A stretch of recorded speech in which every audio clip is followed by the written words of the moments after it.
কেবল নিজের ইচ্ছাশক্তি থাকলে প্রতিবন্ধকতাও হার মেনে নেয়। ফকিরা বাজারের দিব্যাঙ্গ সুলেমান আহমেদ পায়ে দাঁড়াতে না পারলেও হুইল চেয়ারে করে আইসক্রিম বিক্রি করে জীবিকা নির্বাহ করছেন। দীর্ঘদিন ধরে এভাবে বিভিন্ন এলাকায় নিজের হাতে চালিয়ে হুইল চেয়ার নিয়ে আইসক্রিম বিক্রি করে দুবেলা দুমুঠো অন্ন জোগাড় করছেন। 6 জনের পরিবারের একমাত্র উপার্জনের ভরসা ওনার উপর। সুলেমান বলেন, আগে দিব্যাঙ্গ ভাতা পেতেন, বর্তমানে সেটাই পাননি। তিনি সরকারি সাহায্যের আবেদন জানান। এদিকে একজন দিব্যাঙ্গ ব্যক্তি হয়েও নিজেকে স্বাবলম্বী করতে যে প্রয়াস চালিয়ে যাচ্ছেন তা বর্তমান সমাজের কাছে একটা বড় অনুপ্রেরণামূলক। 1 বছর ধরে সুলেমান আহমেদ। এই বাসকটা ভরতে কত টাকার আইসক্রিম লাগে? 200-250 টাকা হইলে হয়ে যায়, একদিনের পুঁজি হয়ে যায়। সব দিকে যাই ভাই, সব দিকে যাই। সজহুর মানুষ তো আছেন তো 7 জন।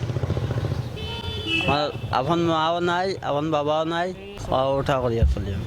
ও হারুন ভাই জানতাই কিনিও তো 200-250 টাকা কিনিও। 1 বছর তাই 1 বছর ও তো গাইলো আবার তাই গত গাইলো হয়েছি এবার আগে ভাইতাম, এখন তাই তো আর ভাই না। রিক্সা নিজে বানাইছি সজবুর ও তো ফকির বাজারটাই আমরা ফাতু জবাই গিয়ে বেশি।